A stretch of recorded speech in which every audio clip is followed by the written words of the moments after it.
साथियों नमस्कार। जैसा कि 69,000 शिक्षक भर्ती का जो मुद्दा है वह पूरे भारत में और ख़ास तौर से उत्तर प्रदेश में बहुत ज़्यादा हाईलाइट है, जिसके संबंध में कल मुख्यमंत्री आवास पर बेसिक शिक्षा के जितने भी अधिकारी हैं और बेसिक शिक्षा मंत्री सहित मीटिंग हुई थी। उसमें निर्णय लिया गया है कि जो डबल बेंच का आदेश आया है उसके खिलाफ सरकार सुप्रीम कोर्ट नहीं जाएगी। तो लगता है कि सरकार अब लिस्ट जारी करेगी और लिस्ट को रिविजिट करते हुए नई सूची जारी कर सकती है, ऐसी उम्मीद है। बहुत साथी परेशान हैं कि क्या लिस्ट आ सकती है नहीं आ सकती। देखो भाइयों, मैं आप लोगों को बता दूं कि 69,000 शिक्षक भर्ती में कुछ भी हो सकता है और जो वर्तमान में बीजेपी सरकार है वह दलित पिछड़ों के खिलाफ है। तो हो सकता है वो लिस्ट ना दे और जो अचयनित जनरल वाले हैं उनसे कहे कि आप लोग जाओ सुप्रीम कोर्ट में रिट डाल दो और टांग अड़ा दो कि हम लोग को जो लिस्ट ना देनी पड़े। हो सकता है कि ये आरक्षण का मामला है और आरक्षण का मामले पर ही विपक्ष ने 2024 का चुनाव लड़ा था, जिसमें बीजेपी हारते हारते बची। बड़ी मुश्किल से लंगड़ी सरकार केंद्र में बनी हुई है। अब लिस्ट आती है नहीं आती है ये जो सरकार का काम है, सरकार जाने और ये अधिकारी लोग जाने। हम लोगों का काम है लड़ना। तो हमारे साथी बहुत लोग परेशान हैं कि फ़ोन करते हैं कि लिस्ट आ सकती है सागर भाई के नहीं आ सकती। तो मैं आप लोगों को बता दूं, ये तो सरकारी जाने लिस्ट आ सकती है नहीं आ सकती।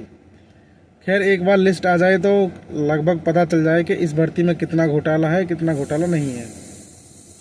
कुछ साथी ये परेशान है कि लिस्ट आएगी तो कितनी सीट मिल सकती हैं। तो इस भर्ती में मैं बता दूं कि हमने भी अपना गुणा भाग किया है और इसमें कितना नुकसान हो सकता है तो मैं बता दूं आपको। जो 67,867 की पहली लिस्ट थी उसको लिस्ट को रिविजिट करके इन्होंने 6800 लिस्ट दिया था। जो 6800 जो ये सूची है जो कोर्ट द्वारा सिंगल बेंच ने रद्द कर दी गई थी, उसको इन लोगों ने दिया था। तो लगभग 7,000 SC OBC की जो लिस्ट आई हुई है, जिसमें 1,040 SC के पद हैं, बाकी लगभग 5,500 पद OBC के हैं। उसके बाद इन्होंने जो तीसरी काउंसलिंग हुई थी 6696 लिस्ट की, उस लिस्ट को इन्होंने रिविजिट नहीं किया है। उसमें लगभग 2300 से 2400 पद इन्होंने जो 67.11 के नीचे थे जनरल अभ्यर्थियों के, उन लोगों को भी भरा है। तो उस लिस्ट को इन्होंने रिविजिट नहीं किया है। अगर उस लिस्ट को इन्होंने रिविजिट नहीं किया है तो 2500 जो है जनरल वाले वो बाहर होंगे, तो 25 सीटें और जुड़ेंगी। 7,000 और प्लस 2,500 कितने हुए? 9,500 सीट। और कुछ आशंका ये भी रहती है, जब थर्ड लिस्ट आई थी तो उसमें 1,200 कुछ पद विकलांग अभ्यर्थियों को इन्होंने दिए थे। उसमें से OBC वाले कहते हैं कि हमारे पद दे दिए हैं कुछ पद, और SC वाले कुछ SC वाले अभ्यर्थी कहते हैं कुछ पद हमारे ST वाले पद इनको दे दिए गए हैं।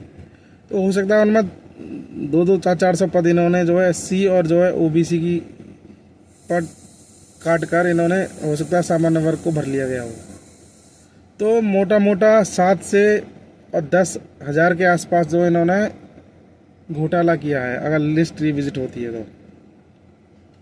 हाँ, कुछ साथी कहते हैं कि 19,000 सीट का घोटाला है। तो साथियों, मैं बता दूं आपको कि अगर लिस्ट रिविजिट नहीं होती और 67.11 के नीचे अगर कोर्ट आदेश करती कि 67.11 के नीचे 21-27 पूरा किया जाए तब 19,000 सीटें हमें पूरी मिलती। लेकिन जब सीट फिर से नई सिरे से बनेगी तो उसमें जो घोटाला आएगा वो 7,000 से लेके 10,000 के आसपास, 10,000, 10-11 तक हो सकता है। हो सकता है 7 ही रह जाए, हो सकता है 8 हो जाए, 9 भी हो सकता है, 10 भी और 11 तक, 11 भी हो सकता है। तो उसमें से 7,000 पहले से मिल चुकी हैं 6800। उसके बाद अगर 10 मिलती है तो 3,000 सीटें और मिलेंगी। हो सकता है 11 भी हो सकते हैं। ये तो लिस्ट आने की बात पता चलेगी कि कितनी सीट मिल सकती हैं, और जितनी सीट मिलेंगी उतने ही इस भर्ती में से अवैध जो चयनित जनरल वाले हैं वह लोग बाहर होंगे। तो जो लोग कोर्ट में लड़ रहे थे, जो लोग याची थे, अगर वह लोग मेरिट लिस्ट में नहीं आते हैं तो वह लोग अपने आप को ये ना समझे कि आप लोग भर्ती से बाहर हो। ऐसा बिल्कुल नहीं है। कुछ 6800 के जो नेता हैं उनको सिर्फ अपनी ही नौकरी दिखाई दे रही है। लड़े थे तो वो जो है 19,000 सीटों के लिए, लेकिन उनको सिर्फ 6800 सीट ही दिखाई दे रही हैं, बस उनको मिल जाए। लेकिन उनसे जो है उनसे ये पूछो, अगर उनसे सवाल करो, क्या आपको, चलो आपको मिल जाती है कोई बात नहीं, आप अपनी सीट लो, ठीक है, लेकिन आप मीडिया में कह रहे हो कि हमको 6800 मिल जाए और जो 6800 अवैध हैं उनको भी समायोजन कर ले सरकार। तो ये न्याय थोड़ी हुआ। न्याय तो बराबर पर होता है ना, बिल्कुल। फैसला जो अगर कोई भी अगर पंचायत होती है, पंचायत में कोई फैसला होता है तो बराबर पर छोड़ा जाता है, बराबरी पर। अगर SC OBC की जो 6800 की लिस्ट आई है उसके साथ यानी कि कुछ बच्चे और हो सकता है 2 हों, 3 जितने भी हों, फिलहाल मैं 6800 को ही मानता हूँ, 6800 ही हो, तो 6800 लोग अवैध जनरल जो हैं वो बाहर होंगे। अगर सरकार उनको रखेगी, उनके सापेक्ष 6800 लिस्ट SC OBC की एक और देनी पड़ेगी, तभी तो बराबर होंगे। ऐसा थोड़ी है कि सिर्फ जनरल वालों को, फिर तो ये बेईमानी हुई। 6800 जनरल वालों को आप जो है बाहर मत करो, उनको जो है एक्स्ट्रा पद दे दो, 69,000 से ऊपर 7,000 पद दे दो। अगर इस भर्ती में न्याय करना है तो उनके सापेक्ष जितने जनरल अभ्यर्थी इस भर्ती से बाहर होंगे उनके सापेक्ष और पद SC OBC को देने पड़ेंगे। अगर नहीं, उनके लिए सरकार कोई पॉलिसी बनाती है तो पॉलिसी बनाने के लिए सरकार कोई लेटर जारी करेगी, तो उस पर शासनादेश लिखेगी कि हाँ इस नियम के तहत हम इन लोगों को रख रहे हैं, तो उसको हम जो है उस जिस नियम के तहत ये लोग रखेंगे तो हम उसको लेके हम लोग सुप्रीम कोर्ट चलेंगे। ऐसा थोड़ी है एक पक्ष को आप एक्स्ट्रा दे दो और हमको कुछ नहीं मिलेगा। तो आप लोग साथी जो कोर्ट में याची हैं, जो लिस्ट में नहीं आ पाएंगे, तो आप लोग घबराना मत।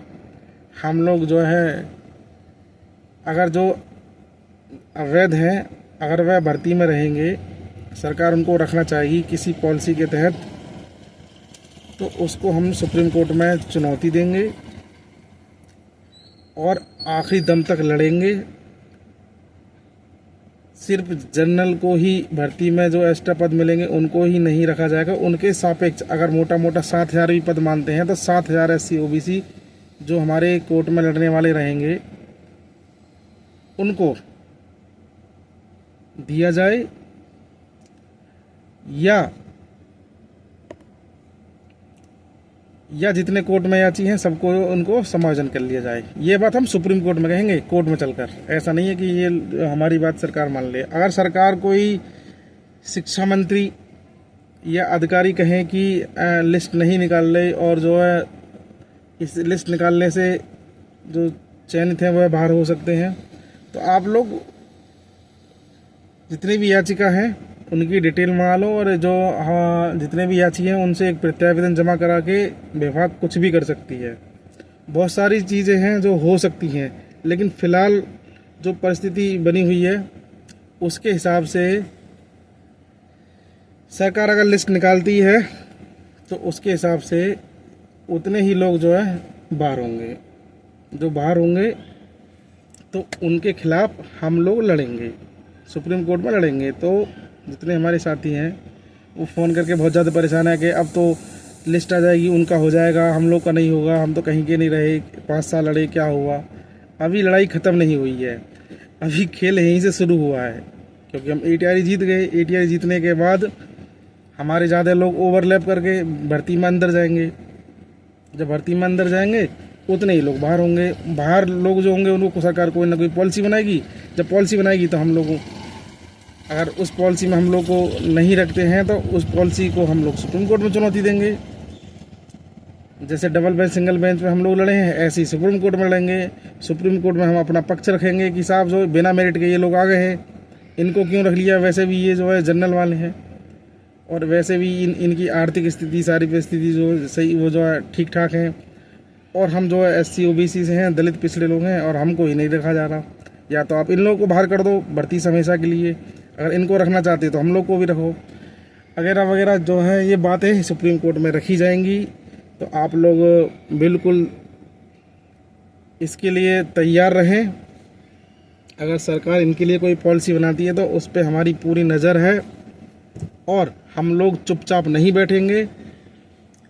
और अब तो मैं आपको बता दूं कि मैं अब मेरा LLB होने के बाद मैंने अपना रजिस्ट्रेशन भी करा लिया है, और रजिस्ट्रेशन कराने के बाद मैं गौतम बुद्ध नगर सूरजपुर जो डिस्ट्रिक्ट कोर्ट है वहाँ बैठता हूँ। वहाँ से सुप्रीम कोर्ट भी मात्र 20 किलोमीटर है, और यहाँ से जाने के लिए आधा घंटा लगता है। लखनऊ तो मैं जो है हमारे यहाँ से 500 किलोमीटर था, तो हर समय उपस्थित नहीं रह पाता था। लेकिन हमारा फील्ड ही वही है, हम वकील हैं, और अपने समाज का मामला है, SC OBC समाज का मामला है, और 69,000 में हम लोग शुरू से जुड़े हुए हैं।